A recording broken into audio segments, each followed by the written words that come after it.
Good evening, and welcome to the new Brighton City Council and Mayor Candidate Forum. I'm Kitty Goggins, a League of Women Voters member from outside of New Brighton and a moderator for this evening's Meet the Candidates Forum. On behalf of the New Brighton Area League of Women Voters, I would like to welcome everyone, the candidates, those who joined us in a live audience, and those viewing virtually. For more than 100 years, the League of Women Voters has been a trusted source of nonpartisan voter registration and education, and a long-standing witness to Minnesota's proud tradition of voter access and election integrity. We invite you to visit our website, lwvmn.org, to learn about the statutes, best practices, and safeguards associated with Minnesota elections in our Elections 411 section. Follow the link to Vote 411 for a one-stop shop for all your election needs, including a voter's guide. We hope all of the candidates here tonight have submitted their information to the voter guide. And now on to tonight's forum. This forum is part of our ongoing voter education efforts to help voters make informed decisions at the upcoming elections. This allows you an opportunity to hear candidates on issues that are important to you. There is never enough time to cover all the issues in the limited time and settings such as this. If your questions are not answered, we encourage you to contact the candidates directly. We hope that over the course of this program, you will learn more about the candidates and what they wish to do for New Brighton. The views expressed in this forum are those of the candidates and not those of the League of Women Voters, and sponsorship of the forum is not an endorsement by the League for any candidate. This year, the citizens of New Brighton are electing 2 members to the City Council and a mayor. All candidates listed on the Minnesota Secretary of State website as registered candidates were invited to participate, and all are appearing here tonight. The forum will last approximately 90 minutes. It is being broadcast in its entirety and will be rebroadcast in its entirety on 9 North, Channel 15, and 859 High Definition, and is available on demand at 9north.org. We'll use questions submitted to the League in advance to tonight's forum, as well as questions submitted by the audience here tonight. All questions must be addressed to all candidates, and no personal or attacking questions will be asked. Answers to the questions similarly need to focus on the questions themselves. A candidate's record may be discussed, but personal attacks will not be tolerated. We ask that the audience hold all applause until the end of the forum this evening. Let me now introduce the candidates for New Brighton City Council and Mayor. City Council candidates in alphabetical order by last name: Gina Bauman, Jeanne Vint Frischman, Jason Steffenhagen, and Kari Niedfeldt-Thomas, who is running unopposed for mayor. The agenda for tonight will be as follows. All candidates will have 2 minutes to give an opening statement, and the speaking order was determined randomly before the forum. The timekeeper is sitting in the front row. When there is 15 seconds left, a yellow 15-second card will be held up. When you see the red stop card, you need to conclude. You can, of course, finish your sentence, but I will enforce this rule to make sure we give the same amount of time to each candidate. I will then ask questions with 1 minute allowed per response. A random number generator was used to determine the question order. At the end of the question period, you will have 2 minutes for closing statements, which will be given in the reverse order from the opening statements. We'll now begin with opening statements. You have 2 minutes for each response.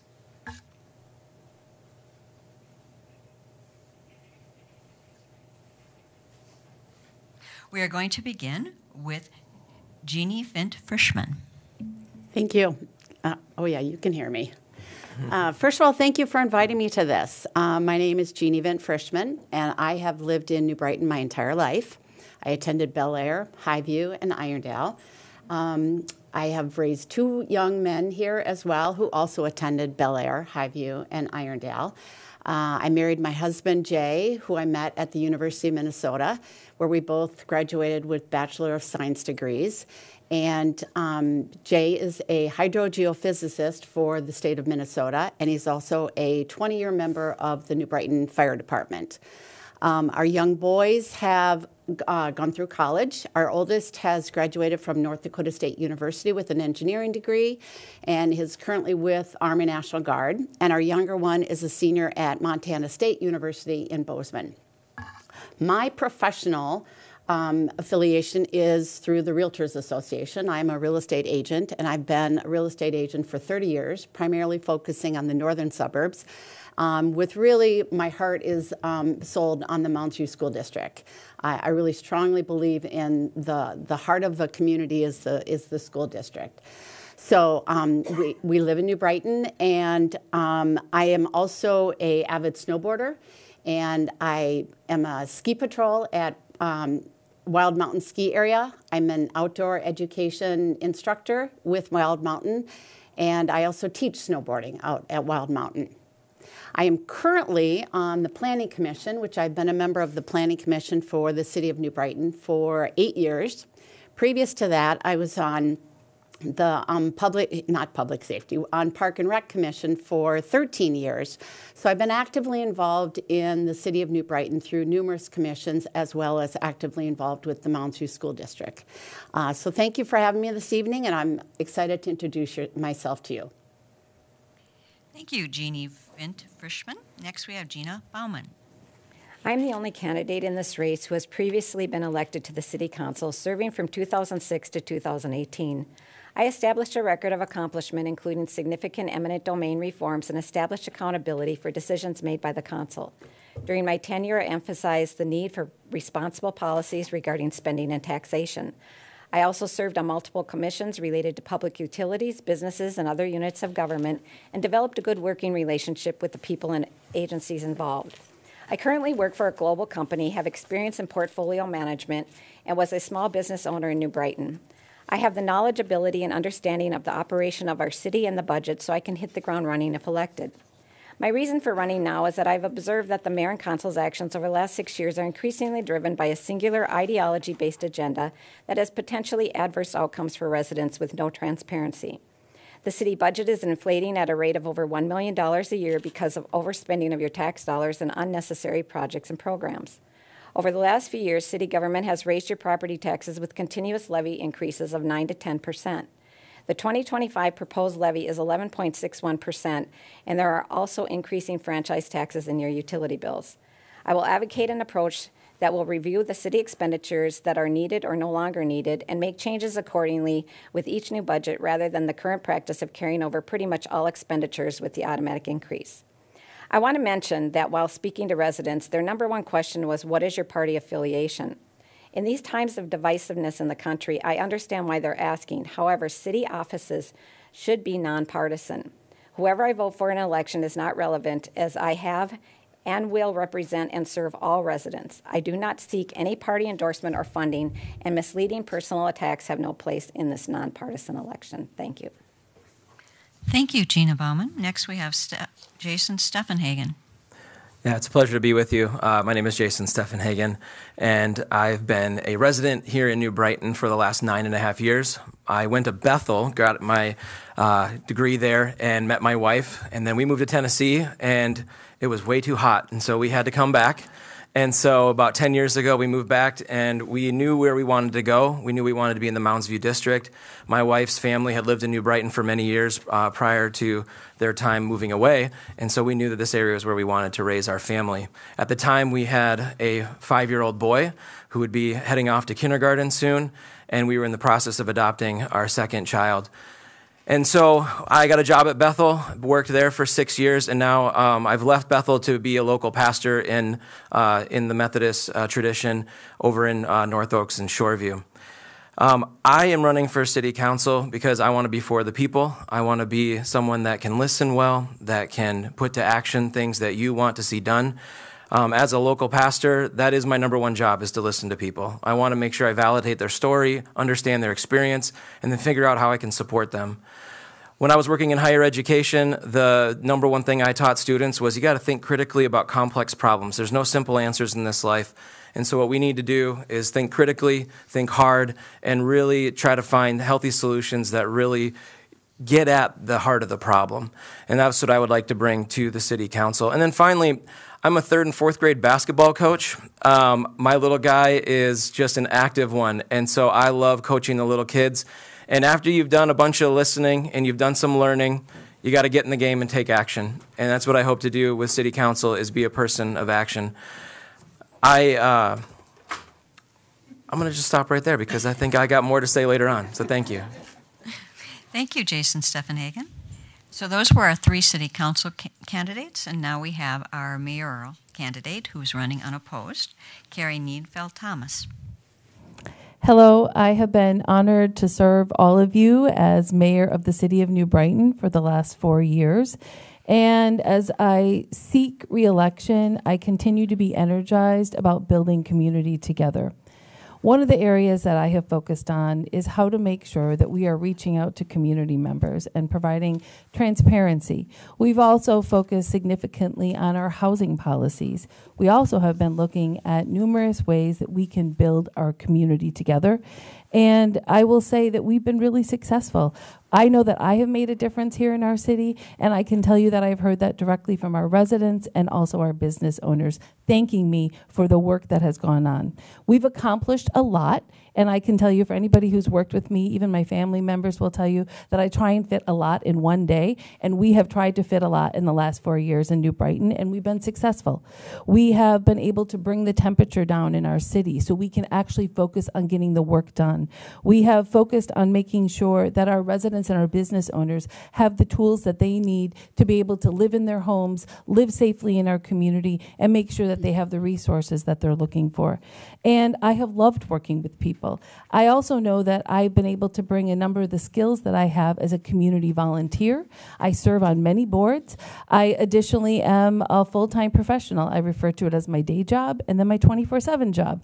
My day job, I work with the world's largest companies on their corporate responsibility, sustainability, and innovation strategies. And through that work, I manage multi-million-dollar budgets. I make sure that we're able to bring my business acumen to the city, and we're able to do things like budgeting for outcomes and making sure that we're looking at government reinvention. I also know that as mayor, I have been out there. I have been at the state legislature lobbying for our city. I've also been very active in the Regional Council of Mayors, North Metro Mayors Association, and many other organizations. So look forward to being able to continue this conversation here today. Thank you. Thank you, Kari Niedfeldt-Thomas. So now we're ready for questions. Candidates will have 1 minute to respond to questions. And we will start this first question with Gina Bauman. And the question is, what motivates you to run for election or re-election to the City Council or as a mayor of New Brighton? What motivates you to run for election or re-election to the City Council or as mayor of New Brighton? Gina Bauman.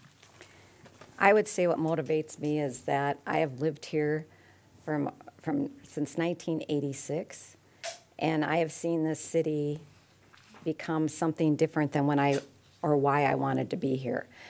When I served on the city council, for the 12 years, there was a lot of different people with a lot of different ideas that did want to do something for the city. And I actually was one. The reason why I ran was on eminent domain. The city tended to buy up properties and then take away businesses instead of enhancing business. They took them away with eminent domain. I ran on that and won. The people I used to run with had a bigger picture and ideas, and we all could work together. It wasn't a very divisive situation where I see today it's a little more divisive. I would like to now go back to how it was when I ran before and make the city a better place to be in. Thank you, Gina Bauman. And next we have Kari Niedfeldt-Thomas. So I want to run for a lot of different reasons, but I will just summarize it by saying I want to make sure that we have a city council that is positive, professional, and purposeful.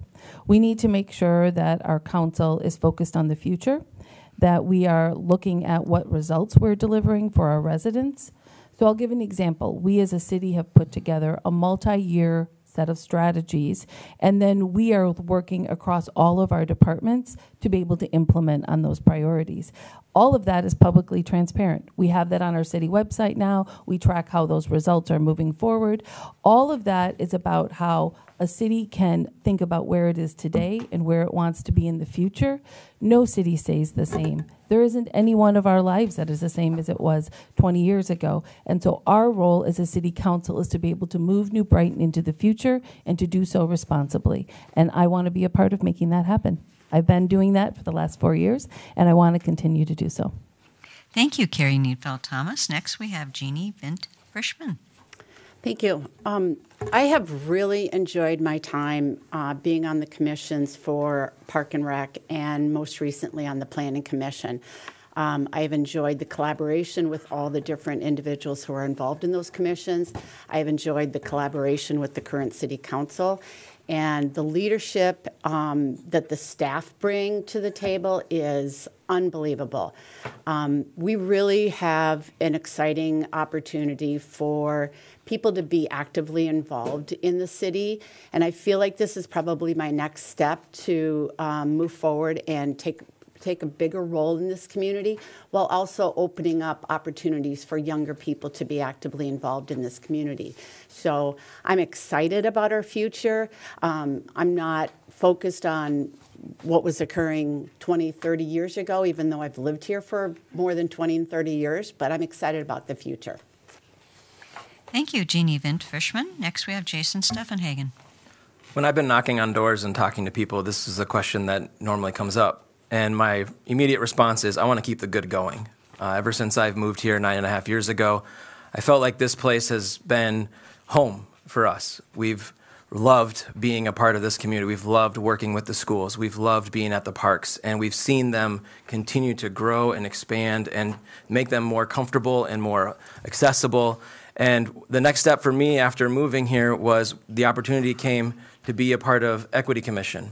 And actually, the question was asked of my wife if she was willing to join Equity Commission, and she said, let me have you talk to my husband. And so I applied for it and got on the Equity Commission from the get-go, and it's been wonderful to get to know the mayor, get to know the other members of the council, and just to be a part of the city in a different way than I really ever imagined. And like Jeanne said, this feels like a really good next step to keep investing in our community, keep seeing it grow, and wanting to be a part of something dynamic that we have going here. Thank you, Jason Steffenhagen. Our next question, what are your top 3 goals for the city? What are your top 3 goals for the city? And Jason, you have this question first. Thank you. My first thought when it comes to what are my top 3 goals is public safety.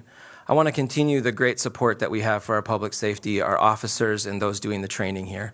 We have a wonderful public safety team led by Tony Patesnick, and my hope is to be someone that can help look at the different policies, look at the different assessments, be someone who can partner with them and help provide guidance where it's available.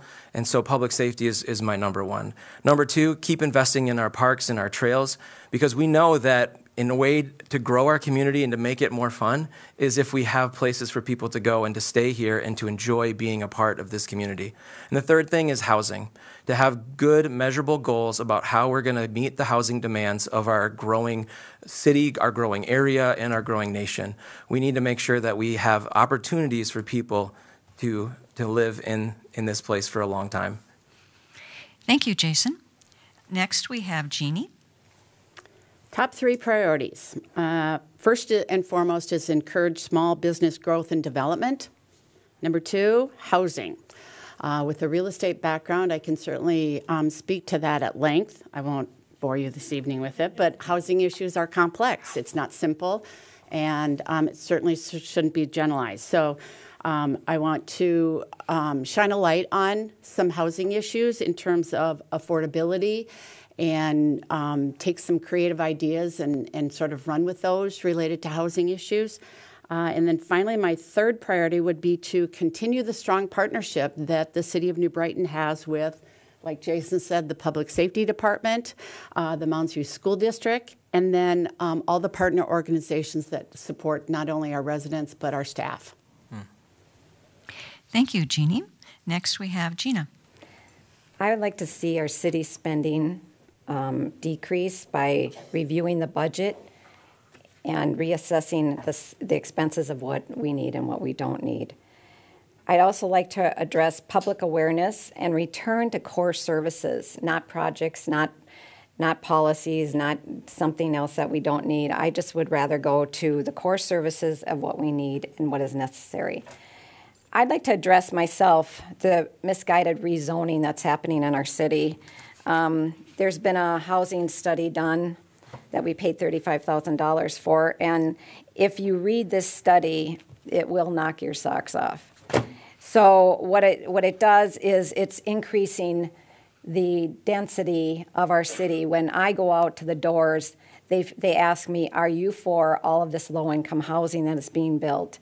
It's way too much, and I say, no, I'm not. We have over a third of our city right now is low-income housing and multiple family housing. That is enough. Thank you, Gina. Next, we have Kari.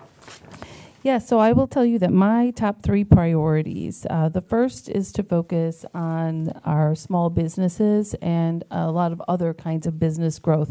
We as a city have made some significant investments. We developed a business newsletter. We have ways that we're bringing business leaders together. We're going out and actively connecting with those individuals, and we're making sure that they're getting the supports that they need and get connected to resources. So that would be one of my priorities. We've already done some. There's a lot more for us to do. As for the housing study that we put out, I will tell you that that is a fabulous document. And I absolutely can tell you that we worked hard on that housing study because never before had anyone researched the housing variety that we had in New Brighton. What percentage of it needs to be done at certain levels? So we can get back to that later. And then the other area that I've continued to work on is providing more data transparency in our city. We have a lot of information on our website. We turn ourselves inside out, but there are more organized ways that we can be able to present that information. Thank you, Kari. Our next question gives you a chance to follow up a little bit in your previous one. So how do you plan to tackle your top priority? How do you plan to tackle your top priority? And this time we begin with Jason.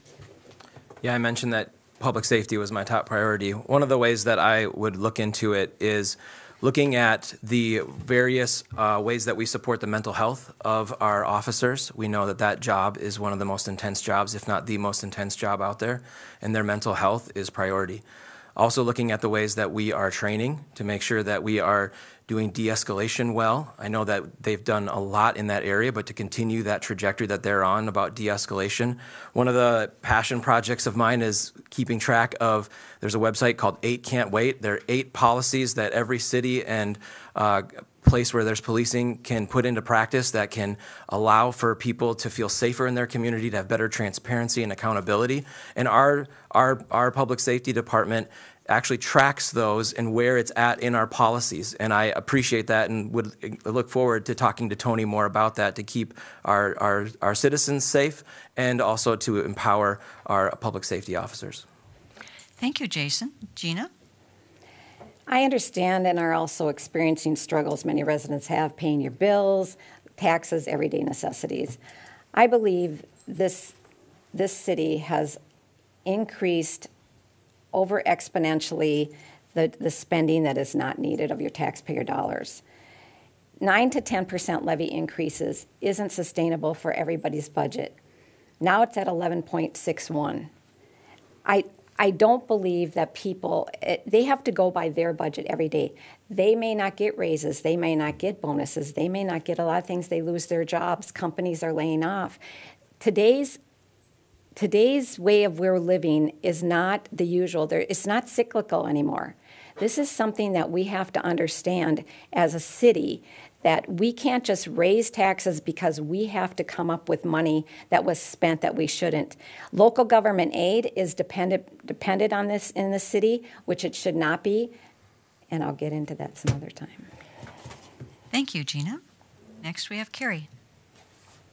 So the top priority would be housing, and I will talk about a few things that we've taken care of over the last couple of years.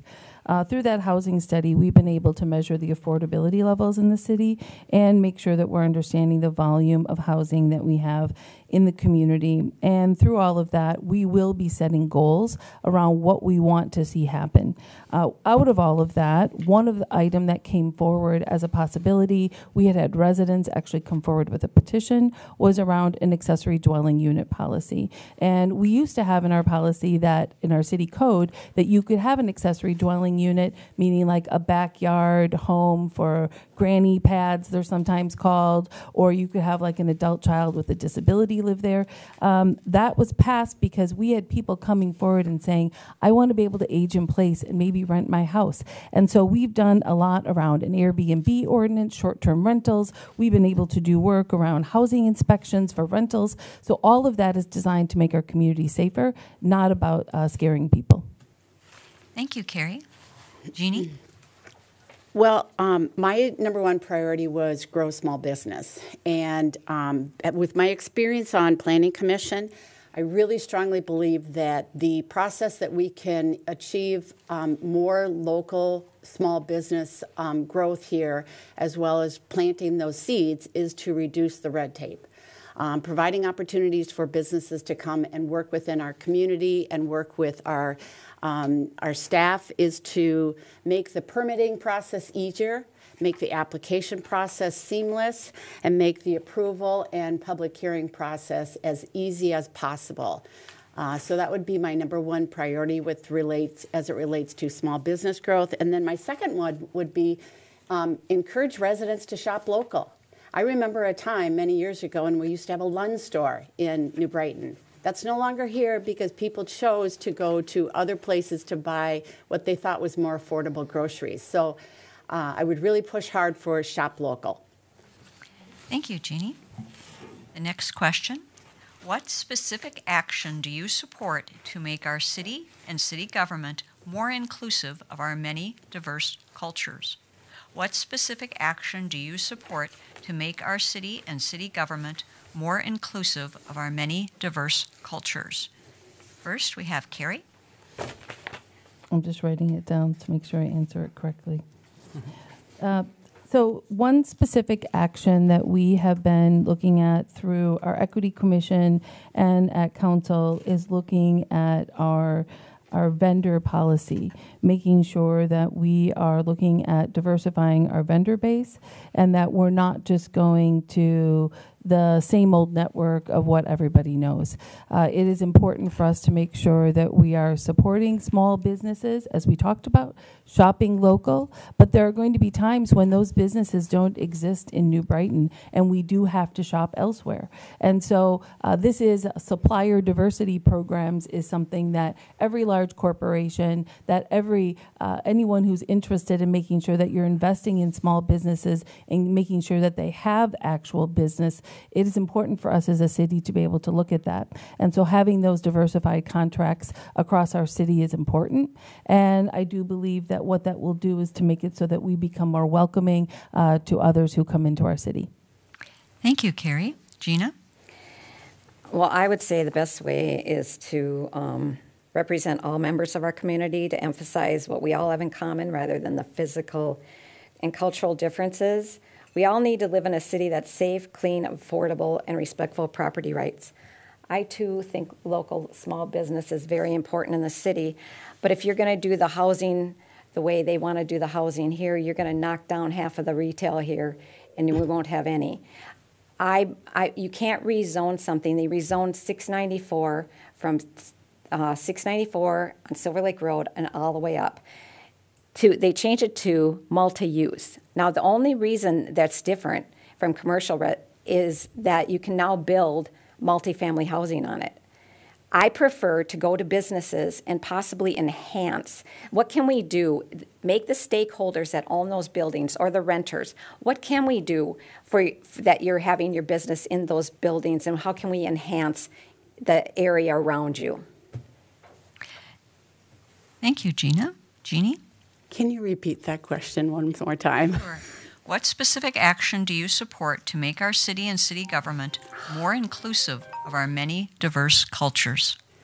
You know, I'm going to take this opportunity to really send a kudos out to the Equity Commission. And just really pass along how much I am appreciative for the efforts that they put in and the outcomes that they have shared with the rest of the rest of the commissions as well as the city council.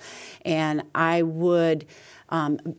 think my biggest statement from that is that treating everybody equal is not the same as equity. And so I think we need to take a step back and understand that we do live in a much more diversified community than many years ago, and that we need to embrace that diversity, and that we need to find opportunities to make sure that we are welcoming to that diversity. And I would probably venture a guess that I would collaborate hard with the Equity Commission. Thank you, Jeannie. Jason?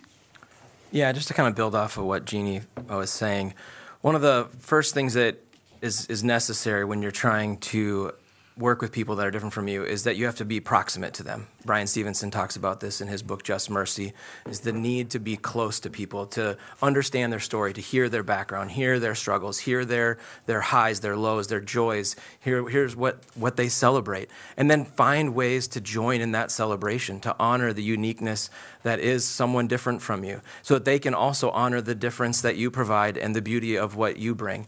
And so my hope would be that we can be people that are better at understanding one another. We can be people that can celebrate one another, because when we celebrate one another, we grow together. We actually get stretched outside our comfort zone. And I know that's scary for most of us, but it's actually really beautiful, because then we become better people for the world, for our kids, for our neighbors. And that's really what we're trying to do in creating an environment here in New Brighton, is that it's welcoming, it's equitable, and it's inclusive. Thank you, Jason. Next question. What value do residents get from the city's diversity, equity, and inclusion work? So looking at the same topic from a little different angle. What value do residents get from the city's diversity, equity, and inclusion work? First one we have is Jeannie on this one. Oh, thank you. I think I have to speak from a very personal experience, is that it is truly embracing and respecting other cultures and being welcoming, that just because we might have different skin tones, we might come in different shapes, different sizes, different looks, that there's not a hierarchy to it, and there's not preconceived biases towards it. And so I really want to strongly say that this idea that we're a much more diverse community is actually a positive, and that we should really move forward in a positive direction by continuing to embrace that. Thank you, Jeannie. Jason? A couple things. One, with the Equity Commission that I've been on for the last 4 years, is we have been trying to expand how we communicate and get information out to our city, and also receive information.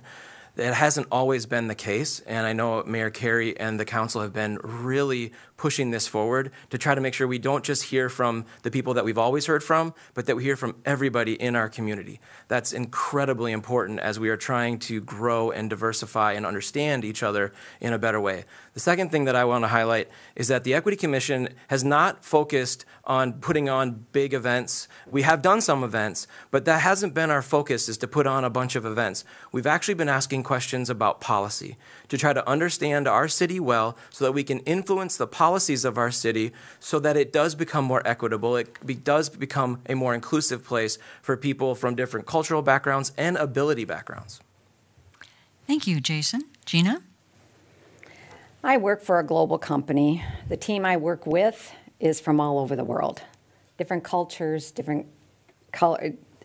This is not something that I believe that we should be constantly harping on. When you should be somebody who has a moral compass, has your principles and convictions, and no matter where you're from, no matter who you are, you appreciate that person, you get to know that person, you respect that.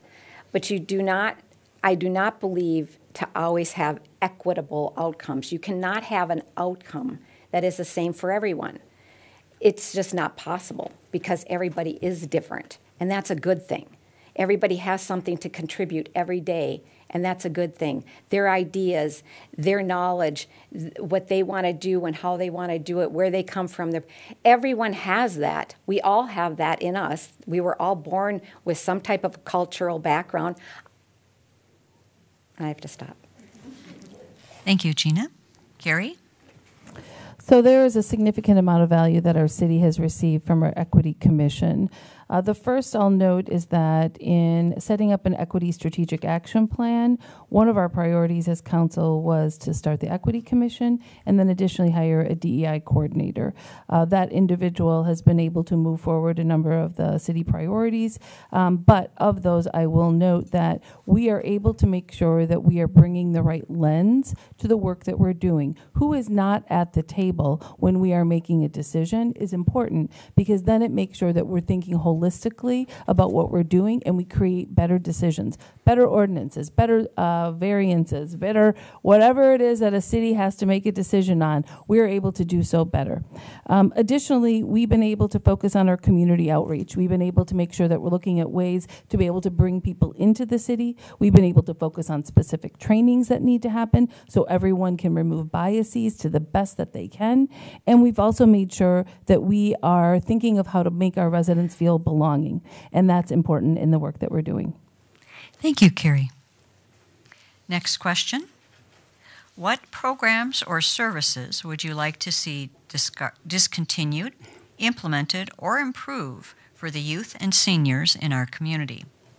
What programs or services would you like to see discontinued, implemented, or improved for the youth and seniors in our community? Jason? Yeah, I appreciate that question. It's a really important one. Two things I would want to highlight. Number one is with our seniors, and we talked about the fixed incomes that some people are living on. There are programs that our city offers to apply assistance for when it comes to paying taxes or doing other things. And part of the problem is that they don't always know about it. I was talking to a city council member just recently about actually going to the person's house and talking to them and bringing them the form and filling it out with them. It's that kind of touch, that closeness, the ability to listen and to hear the problems. And so I think part of it is making sure that these good programs that we have are known and that people can access them and utilize the dollars and the abilities that they have. The second thing is with kids. The programming that we have for kids, our family has accessed it, and it's been amazing to see our kids involved in the community, to be a part of things. I have a son who's a police explorer, and he absolutely loves being a part of that program. So the more that we can get our kids invested in the community, being a part of it, out in the parks, being in these activities, the more holistic and full our city becomes. Thank you, Jason. Gina? Well, I think we could do a favor to our seniors because we tax them so much as to freeze their taxes at 65 in the city, or the city taxes could be frozen so that they're not paying these very high taxes. I hear from people that they're going to be taxed out of their homes. They can't afford it anymore. So another thing you could do is meld the two. So why not have the youth go to a house that maybe residents have that are older that can't maybe rake their yards or mow their lawns or do anything like that? Why can't we meld those two and have the appreciation of the youth knowing what the older people are going through in our city and get to know them? And I think that would be a better way of looking at how we can do things for people instead of more programs or more things like that. I just think that freezing property taxes, having the youth possibly go to houses that people need help with, painting, whatever they want, that is something that I can see happening. Thank you, Gina. Kari? So there are two areas that the city has been working on, and I would like to see these continually improved. There's nothing wrong with them, but I want to make sure that we keep them going. One of them is we've expanded some of our senior programming in the city. We've been offering, for example, today we had a breakfast and bingo with seniors, and we've also been doing community lunches. We've been offering specific programming at different times of the year where people will go in, so council members and others to be able to meet with some of the seniors at various complexes and be able to, or invite them into City Hall or to our community center. Those are ways that we can be able to build community for seniors. That's how we can assess if there are any needs that they have. And then additionally for youth, there is something that we've been looking at starting for next year, which is a community connector program. And as part of our goals of doing more community outreach, of having specific youth members in our community go out and be able to pull people in, find out what the needs are, and be able to support our residents. Thank you, Kari. Jeanne? I would say as a real estate agent, I am often having conversations with seniors related to property taxes that may seem insurmountable. And one of the things that I think I bring to the table with those conversations are connecting the dots as it relates to state programs and county programs. And I think if we as a community had the opportunity to maybe quote unquote market those programs, I think that would help a lot of seniors. As I see firsthand, people move to New Brighton and they live here 20, 30, 50, maybe 55 years, because and for various reasons. But yes, property taxes are a struggle for some people, but there's also opportunities that we can bring forward to help them, as I said, connect the dots with different programs. Thank you, Jeanne. Next question. If it comes up to vote, would you vote yes to a citywide single hauler trash collection? If it comes up to vote, would you vote yes to a citywide single hauler trash collection? And this time we begin with Kari. So I will tell you that when we were working on our climate action plan, one of the recommendations that came out of the climate action plan, and this is a group of community members across the city, one of the areas that they identified is that they have asked the city council to be able to talk about this topic. We have not yet had time on any of our agendas to do so at this time. At some point, we will want to have a conversation on it. But at this point, we just did our community survey, and the community survey also is an indicator about what residents think. And so when we get that community survey back, we will be able to pair all of these ideas up and have a conversation as a city. But for me to say that right now, without all of that data in front of me, I have not made a decision. I will say that I have very significantly talked with a number of mayors who have been going down this path. And there is a reason that trash hauling and organized crime have, in the history of this country, been connected to each other. And I can tell you that there is a significant amount of additional fees that residents have been charged and not have transparency into it. Thank you, Kari. Next, we have Jeanne. So I live on Long Lake Road. And I'm not sure anybody sees more garbage trucks that pass their house on a daily basis. But I'm not going to sit here and say just because it works for me to have a single hauler service that it should work for everybody else. So my background with Park and Rec Commission was that we actually did a number of surveys that we sent out to residents asking them for input. And so I'm just going to tap into Kari there saying, let's let residents decide. I would love to hear what residents have to say about that. Even though living where I live, it would really benefit me to have less garbage trucks. Thank you, Jeanne. Jason? Yeah, I think it's an important question to research more. It's not one that I've dove into. It's not one that I have a lot of background in. I will say that I switched companies because one was increasing their fees at a rate that was uncomfortable, and I was able to call another company, and my bill went down a few $100s for the year, which I thought was kind of nice. And so I think there's obviously valid reasons for both, which is why the conversation needs to happen. Thank you, Jason. Gina? Absolutely not. I believe that everyone should have their own choices when they have their garbage picked up or whatever. It doesn't hurt the streets. That's a fallacy. You can ask. It's actually been Shoreview and Arden Hills. Their engineers will tell you that that does not do anything bad to the streets. It's like if I choose Ace and you choose Walters, which one are you going to choose? And then do I really want the city well, Jason called himself. He got to negotiate his own pricing. I don't want the city negotiating my pricing for anything. So I believe, no, we should have our own choices when it comes to what we want to budget and how we want to do it. And I think hauling is, yes, there's a lot of roads, but then do you want to take away school buses? Do you want to take the Amazon drivers off the road? Do you want to take a lot of people off? People get Amazon packages down my street constantly. I mean, so what is it that you want to stop? Besides me, no. Thank you. Thank you, Gina. Next question. What plans do you support for high-density housing in New Brighton? What plans do you support for high-density housing in New Brighton? First, we have Jason. Yeah, I'm for high-density housing. I think it's necessary as a community that's diverse and growing to have different options for people.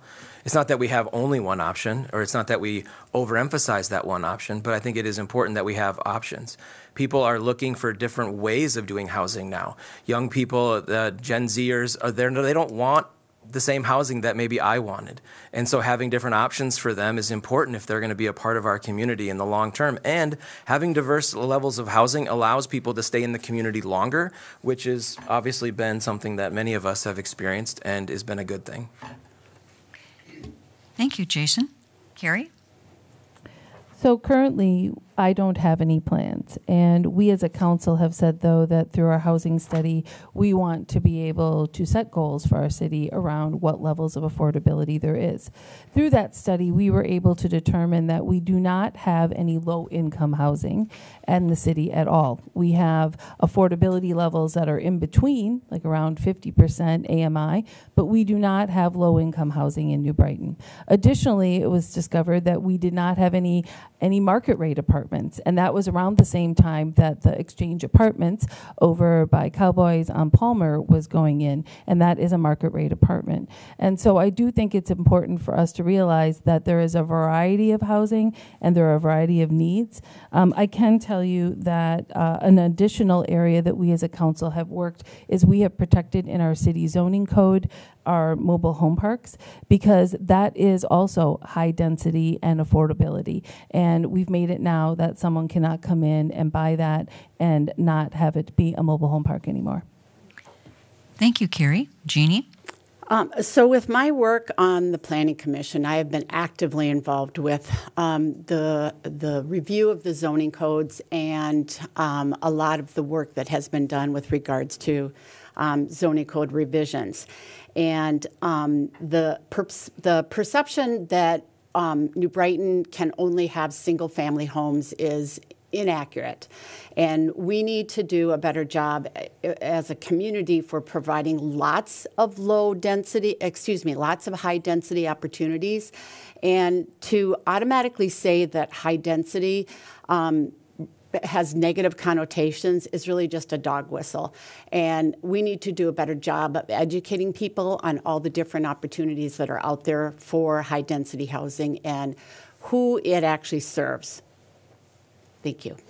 Thank you, Jeanne. Gina? I would put no more high-density housing in the city. We have quite a bit. We continually build or not, but the Exchange had to have, 10% or something of affordable housing. It says right in the zoning and authority in your community development thing here that says you recently approved creation of over 300 units of affordable housing using plan unit development. We have over 30% of multi-use housing in the city. We are 7 square miles. How much more? We're landlocked. We don't have much land left. If I had my druthers, I'd rather see more retail. I'd rather see more things that we can enjoy in this city rather than leave the city to go to it. But we do not need, when you build more of this type of housing, it's transient. They don't have an investment in the community as much as you do as a home. If we're going to start looking at every place that we can to fit things in, and it's only going to be low-density housing, it's not going to look like New Brighton anymore. Thank you, Gina. Next question.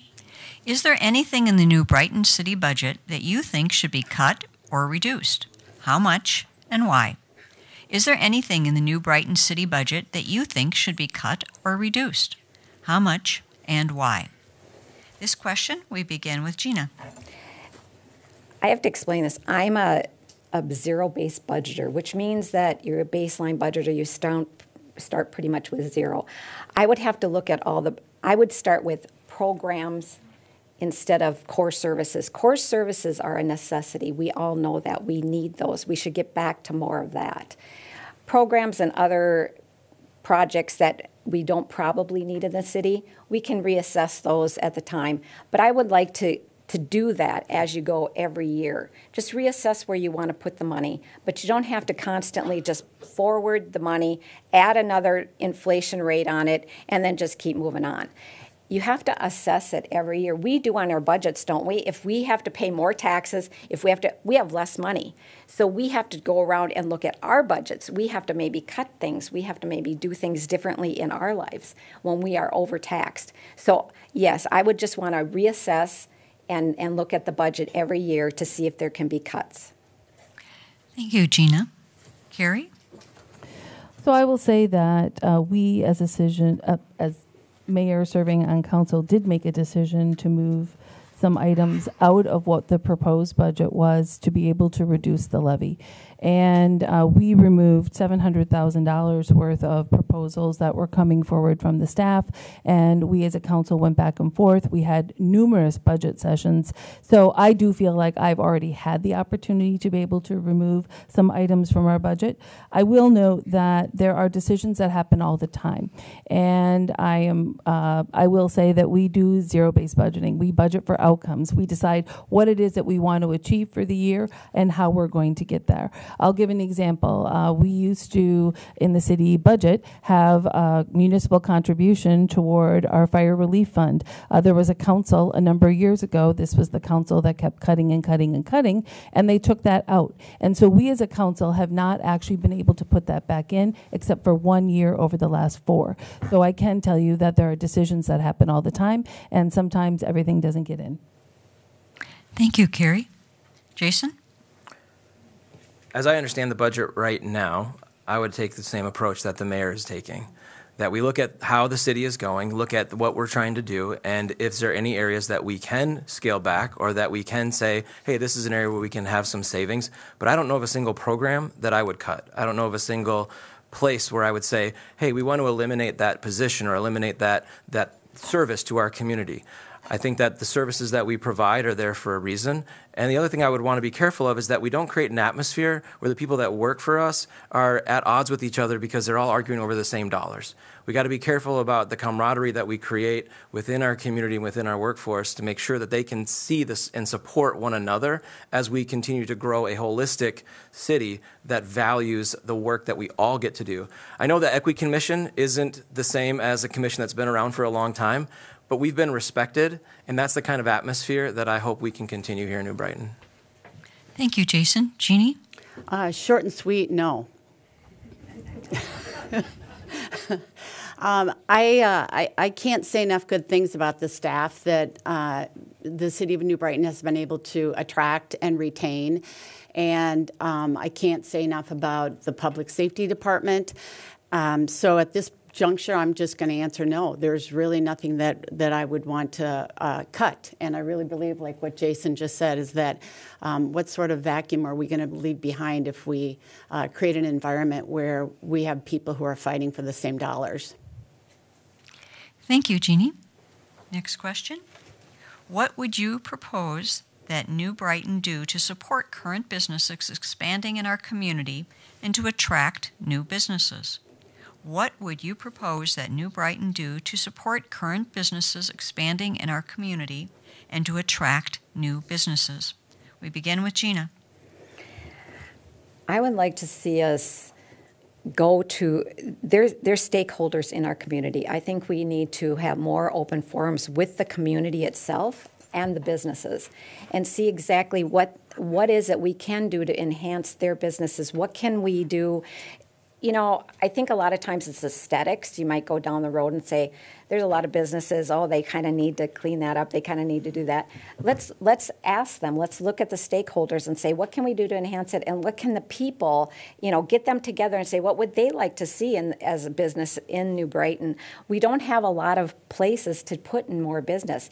I would personally like to see more retail in New Brighton in some way, shape, or form. It's a little bit hard, but we've taken away a lot when we built the quadrant. So now we have to look to other bigger businesses. But I'd like to see some more smaller businesses, smaller retail, looking down the road. If there is a stakeholder that wants to have something done to their property, let's work with them.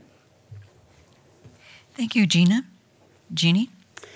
This goes back to what I was talking about earlier with my involvement with the Planning Commission and reducing the red tape, making it easy to work with, offering opportunities for seamless approval of businesses to not only plant seeds within our community, but to grow and expand within our community. We have actually tons of businesses that are in New Brighton. I could sit here and name, Tuve Suv, API, lots of businesses that have come to New Brighton and they've expanded numerous times. We may not have as much retail and may not have as much small business, but I really honestly believe that comes down to reducing the red tape and allowing those businesses to open up and operate in a seamless fashion. Thank you, Jeannie. Kari? This is a really hard interest rate environment to ask anyone to take out a loan and start a small business. And so we, as a city, recognize that, and there are other resources that we're able to provide business owners. And we have continued to do that through bringing our team together with businesses in the community. Some of it is through the Twin Cities Chamber, our relationship with them, and some of it is through other kinds of resources. There are tools at the county and access to funds available. We also regularly are writing letters of support to businesses that want to locate here or expand here for either state or federal access to funds because funding is truly one of the critical issues that businesses need. I will also note that the city manager and I have had some ongoing conversations, and we're going to be doing it this year to start a small business Saturday. This is right after Thanksgiving to promote people shopping in New Brighton right after Thanksgiving. And I will also just say that we need to be thinking about how our limited retail space has sometimes been taken up by tobacco shops, and that's why we put a cap in, and we now, through all of that, have only 4 standalone tobacco shops. Thank you, Kari. Jason? We've had a lot of good answers on this, so I'm just going to tell you a quick story. So in my professional life, I've worked with a city, and it's been a real struggle to try to understand how to operate with that city because there's a lack of clarity around how the ordinances work. There's a lack of clarity around, are we working with a consultant and are we having to pay high consultant rates as a nonprofit entity?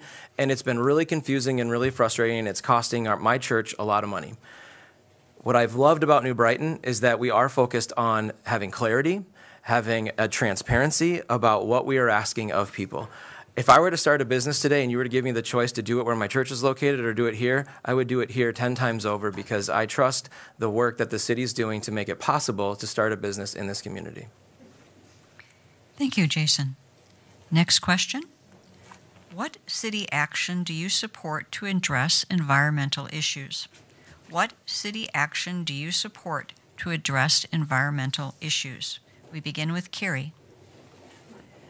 So the city has done a number of activities, has had a long history of sustainability initiatives in New Brighton, from solar arrays on our New Brighton Community Center to other initiatives that have been able to mitigate loss of soil, cleaner air, and cleaner water. But in particular, over these past couple of years, we launched an initiative to be able to develop a climate action plan as a city, and that is to be able to prepare us in a number of ways. One, there are a significant amount of federal and state funding available for cities to be able to access and be able to have infrastructure asset changes in your community. We wanted to be prepared for that. Additionally, as we make any kinds of decisions as a city, city, we have to be thinking about big rain events. Do we have the right storm sewer system to be able to accommodate that? Are we setting up our street drainages in the right way? And along with that climate action plan is also an energy action plan that we did in partnership with Xcel Energy. Thank you, Kari. Jason? Just to piggyback off what the mayor is saying, that climate action plan would be a #1 priority to look at that and to keep having that be a guiding light for us as we move forward, recognizing that the infrastructure changes that we've made may cost money, but they also are going to save money long term. If we prepare for the future and we recognize that the 100-year floods and the 100-year catastrophes are coming actually a lot quicker than they have before because our climate is changing, we need to be prepared for that. And that's going to cost a little bit of money, but it's also going to save money in the long run. And so I think the way to serve our community is to be aware of it and to take action now, which I know that they're doing when it comes to, looking at the different road projects and how they're doing the drainage and the sewers. And all of that enhances our way of taking care of this place and making sure that we're prepared for the future. Thank you, Jason. Jeanne? I think I mentioned earlier that my husband is a hydrogeophysicist with the state of Minnesota, and he works specifically in the waters division. And so we sort of live and breathe water quality in our house. And more specifically as it relates to groundwater and surface water. And so many years ago, I happened to have the benefit of when I was involved with the Park and Rec Commission, of being involved with the Long Lake Homeowners Association, which I'm sure Gina is aware of. And they were actively promoting environmentally friendly shorelines so that we were having an impact on, a positive impact on Long Lake, which is a big part of our community here. So I fully support that, and I live it on a daily basis. Thank you, Jeanne. Gina? This is where we're all probably going to be more together than not. I do live on Long Lake, and I do believe that water is my main. If I was going to go green on anything and everything, it's water. The streets, nobody was up here when it happened, but I don't know if you remember Hanson Park, always flooded. You remember the one large rain that went through Pike Lake and then into the Pike Lake, so they had to redo quite a bit of filtration and realign where it can go. The only thing I have about that is there's some drainage that goes into the lakes from the streets, and I would like to stop that in some way, shape, or form. There is one down a couple doors down from me where the actual street water goes into the lake. I don't think that that's a healthy thing. If you go look by where it happens, you'll see a muddy, icky, rainbowy type looking stuff that's there. So I would like to see more of looking into something like that and how we can, but I'm all about that. Thank you, Gina. Next question. Give an example of how you have been able to work productively with someone who holds a different opinion on an important issue. Give an example of how you have been able to work productively with someone who holds a different opinion on an important issue. And this time we have Jeanne first. I think I'm going to go back to kind of my involvement with the Park and Rec Commission. We held tons of public hearings, and it still is a great opportunity for residents to come in and give their viewpoints on various topics. And I mean, I could go through a whole list of different public hearings that I was actively involved in. There was a huge goose addling issue as it relates to our management of geese at Brightwood Hills Golf Course.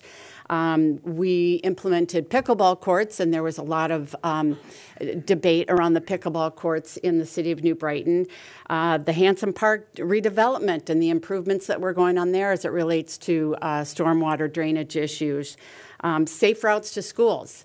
So I have not only sat here, but I've sat out in that audience with lots of people who have differing viewpoints and pretty heated and pretty emotional about them, but my main focus is to listen to understand. Thank you, Jeanne. Next we have Jason. Yeah, in my professional life working at Bethel, we had a big task ahead of us when it came to the faith formation of our students, recognizing that faith is a complex thing and it's something that people have very strong opinions about and feelings about. And our job was to try to create an atmosphere where they could think critically about those things, even if some of the things that we were coming to, we didn't always agree on, just finding avenues for healthy conversation and healthy dialogue. And that's really what I would want to promote is how can we promote healthy dialogue around things that we have differences over. My brother right now is running for the House in Minnesota, and he's of a different political persuasion than I am, and yet we still find ways to have Thanksgiving dinner and to watch each other's kids and to hang out. And so I think there's always ways that we can figure out what binds us together, even when we do have differences about what policies we would put into position and how we see the future of our city. Thank you, Jason. Gina? Yeah, I think we should listen to all opinions and be respectful. And then you can always challenge, those that wouldn't help a solution.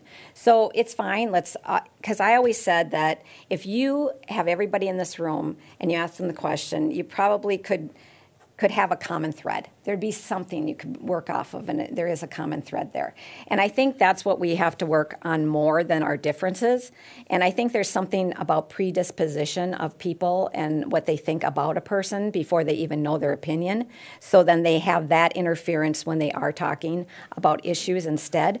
When I wasn't going back to say we had to go back to the council the way it was. What I was saying is there was many different people of different backgrounds, of different political ideas, but we all got along in the sense of we would come together, we would discuss it, and we would get what we thought was the right answer and solution for everyone that we work for, we serve. Thank you, Gina. Kari? So I will say that I'm in campaign mode, so I am talking to lots of people that don't necessarily agree with every single thing that I think, and I'm here to listen. I'm here to represent everyone, and I have lots of conversations because I go out and about in the community. I have been at the farmers market table. I go to parks events. I go to anywhere I can to be out and about and talking with our community members because I want to hear what you think.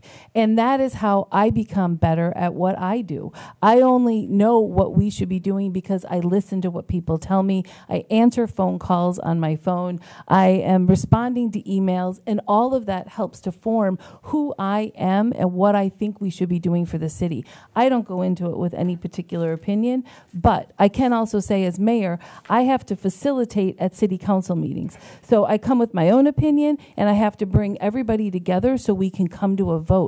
We don't all agree on everything, but we certainly all agree that we want New Brighton to be the best that it can be and to move forward, and that has brought me joy. Thank you, Kari. Next question. Do you believe public transit is meeting the needs of the community? If not, what is needed? Do you believe public transit is meeting the needs of the community? If not, what is needed? First, Jason. This is one of the areas where I would want to do a lot more learning.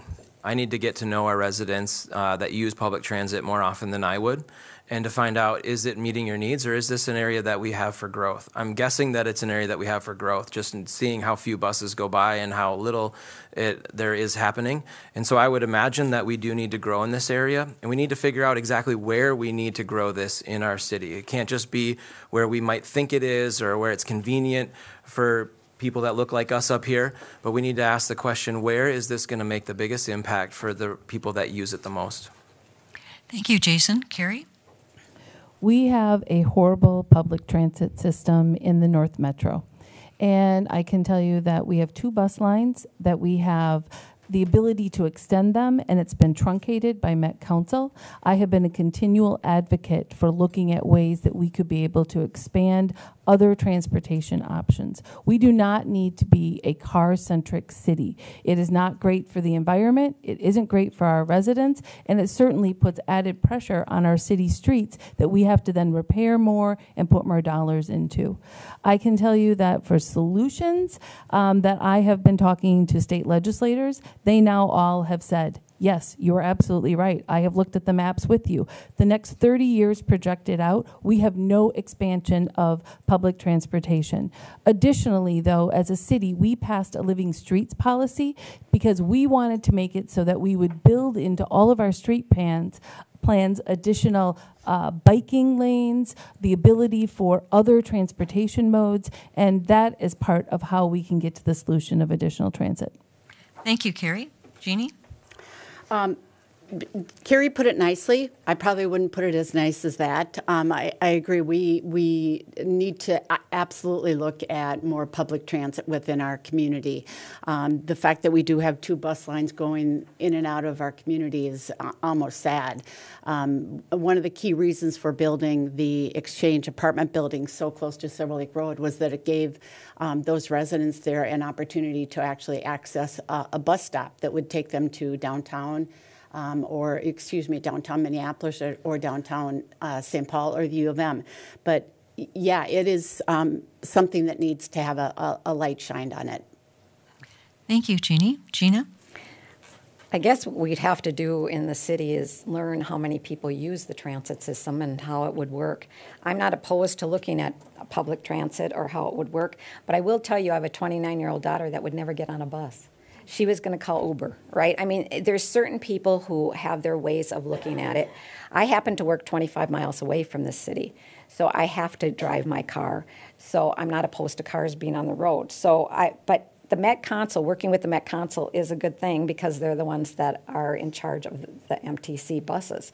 So I just think we only have Silver Lake Road, and I wouldn't want to put them on Long Lake Road. I would not want to put more transit on Long Lake Road because the school's there, and I don't think it really needs it. But I guess we could look into it, but we would really have to ask the citizens what would work for them best. Thank you, Gina. Next question. What ideas do you have to address crime in New Brighton and make our community safer? What ideas do you have to address crime in New Brighton and make our community safer? Jeannie? Me? Yeah. Yes. We actually are sitting pretty good as it relates to crime. Crime is on the lowest that it has been for many, many years. And I happen to have an adopted son who is a new member of the New Brighton Police Department. And he actually grew up here in New Brighton and is now on our police force. And so I hear a lot of sort of secondhand stories through him of his activity as it relates to the police department. And I would tell you that crime within New Brighton doesn't start in New Brighton. Because of the intersection between 694 and 35W, we just happen to be a really convenient spot for those people to come into our community and do bad things. But I would probably say supporting the public safety department as it relates to attracting, retaining, and training our staff is probably one of my biggest priorities. Thank you, Jeannie. Gina? Well, I agree we have a great public safety department, the police, the fire. I believe that we have top-notch people there. But I have to say, I hear sirens more in this city than I ever have. I do know of a friend, and down his street, 4 times this year, there's been shots fired next door. So now he has a shot spotter on his block. So there are pockets, and you're right, it's not necessarily people who live here or anything like that, but it is people, and we do have crime that does come here. So how we can do that is, I think, just work more with public safety and see what is it that they believe we can do better if you're up here making decisions, and what can it be done to make it more safe around our city regarding even people who just visit here. So I'm all for public safety and whatever we can do to help them. Thank you, Gina. Jason? Yeah, I'm with Jeannie on this one as well. I mean, and Gina, our public safety department is amazing. I think crime is not this monstrous issue here in New Brighton. What I will say is that our holistic model, our holistic approach of recognizing that all of these entities are connected so that the response can be accurate to the needs of the residents, that when you show up, you're going to get the service that you need because they're all working together. I think that's a really important part of our model. Number two is that we're training our officers multidimensionally and not just as a single focus. And that allows them to have many tools in their bag as they go to a place to respond to something. They don't just have a one-size-fits-all option for when they go someplace. And the third thing I will say is that if I understand the metrics correctly, which I'm still doing a lot of learning, as I've said before, is that 30% of the people that get brought in on a temporary basis, 30% don't get hired full-time because they don't fit our model. We don't just want anybody being a part of our public safety department. We want people that fit the model, that fit our city so that we can take care of our residents. Thank you, Jason. Kari? The great news about crime in New Brighton is that it has been plummeting. Specifically, juvenile crime is down, Part 1 crimes are down. 2023 was the lowest ever since we started collecting that data, and 2024 is on track to being even better than 2023 in the amount of crime in New Brighton.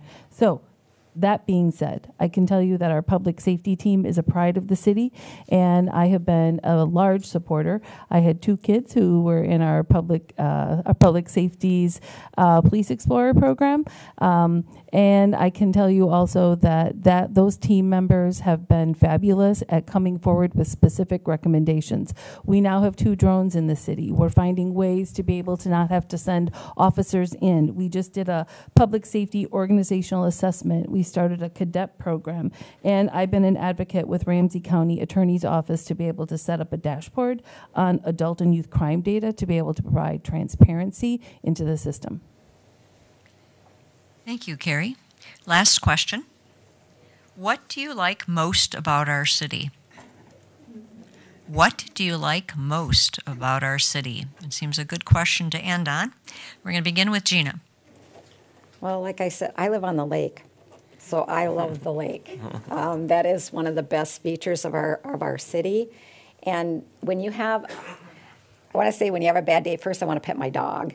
But if you have a bad day, you can look out there and you can listen to kids screaming and having a best time tubing out there, and everybody's enjoying themselves. And it's just one of those things that can calm you and it's peaceful. But it's something in the city for me that has always been more near and dear because I live on that lake.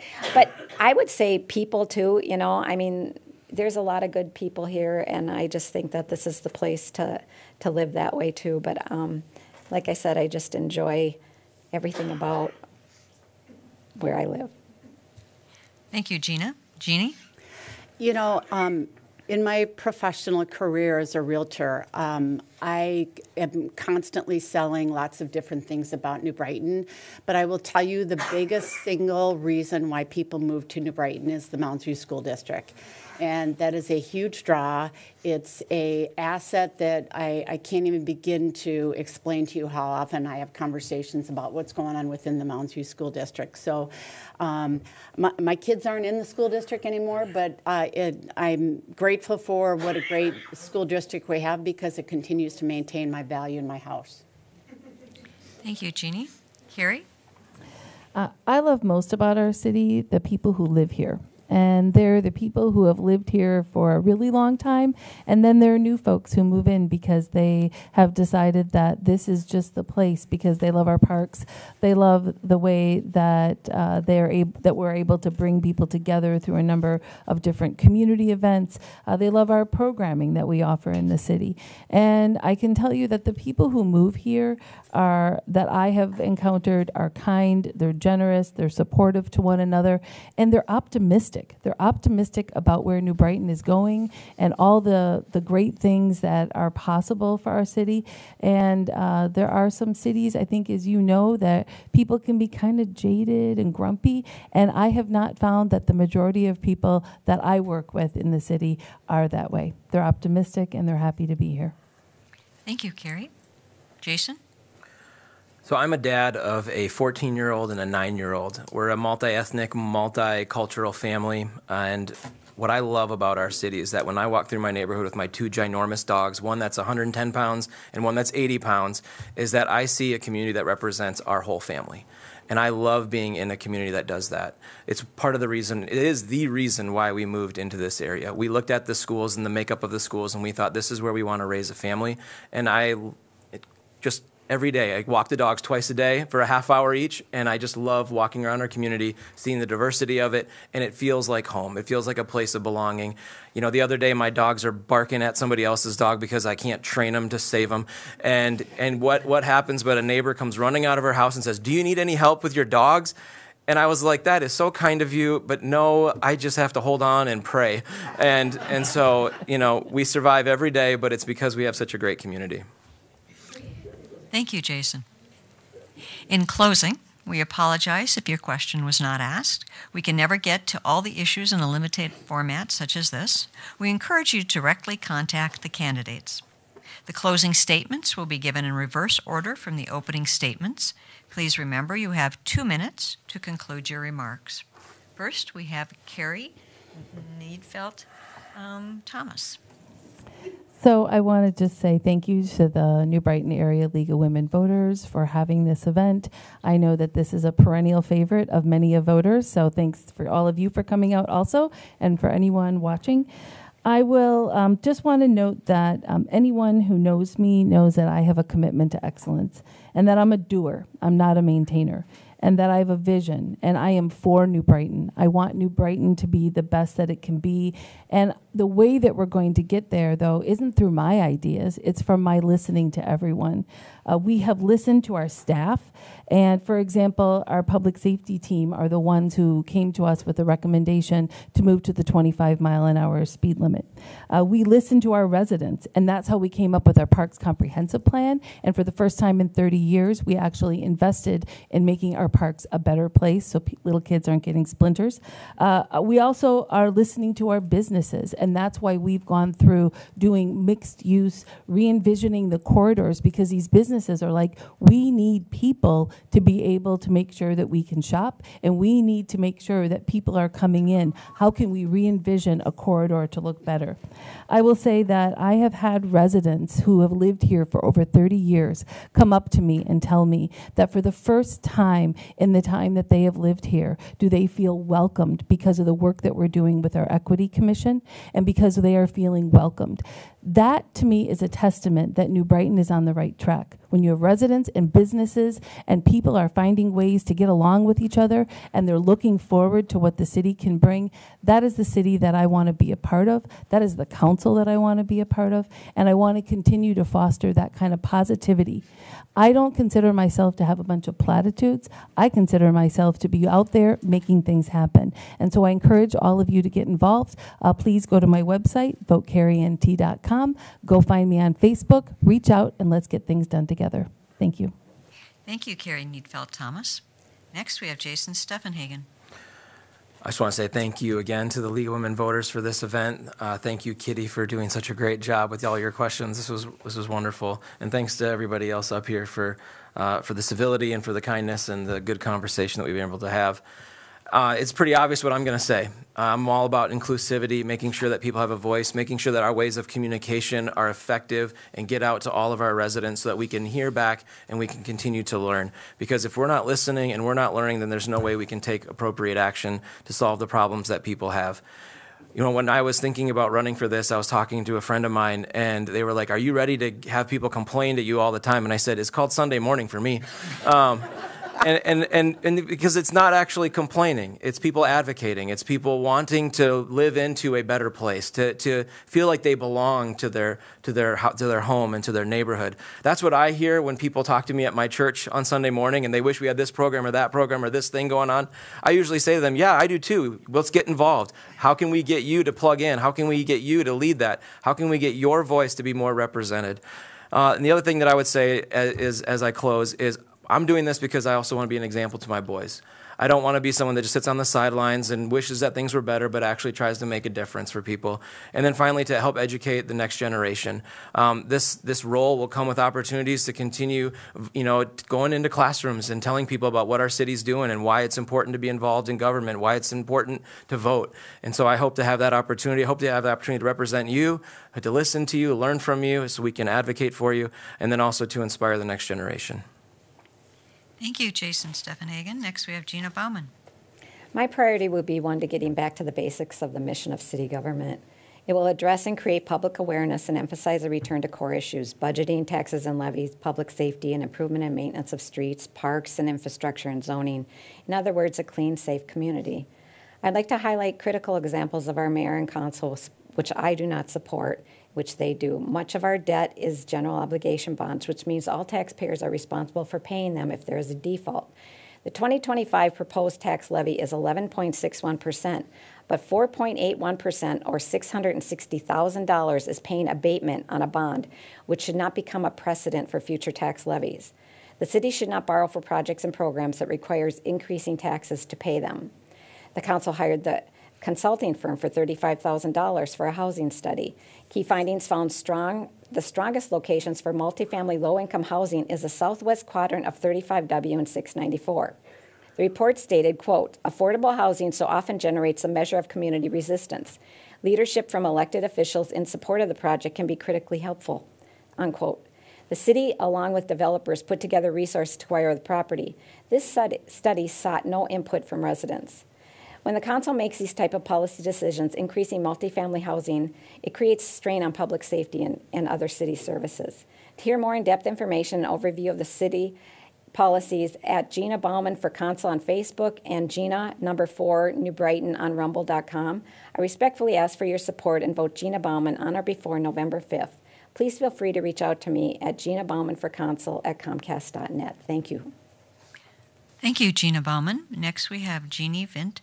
Frischman. Thank you. And I want to reiterate all the thanks that everybody up here has already said. I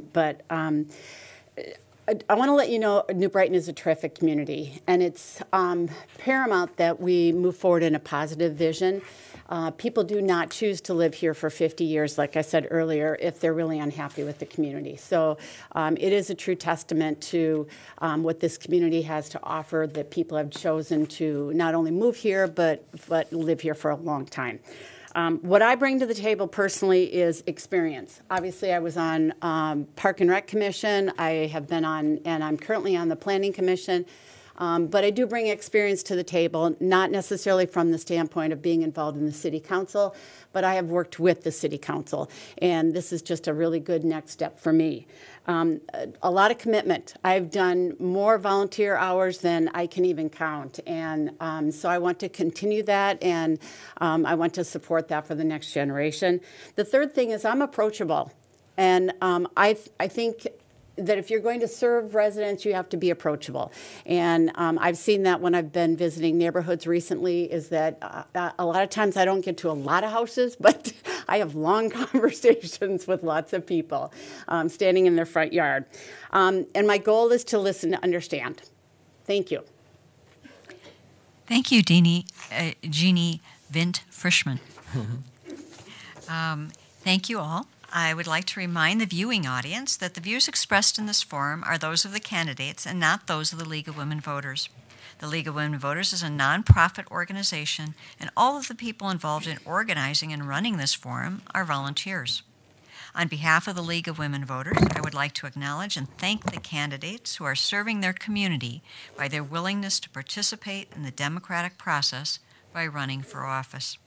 I would also like to thank the audience for watching your candidates discuss issues that are important to your community. I want to remind the candidates that the forum is being broadcast in its entirety. It will be rebroadcast in its entirety on 9 North Channel 15 and 859 High Definition, and is available on demand at 9north.org. Every vote does count. This election day is November 5th. The polls are open from 7 a.m. until 8 p.m. You have options of early voting and voting by mail. Please remember to vote. And thank you and good night.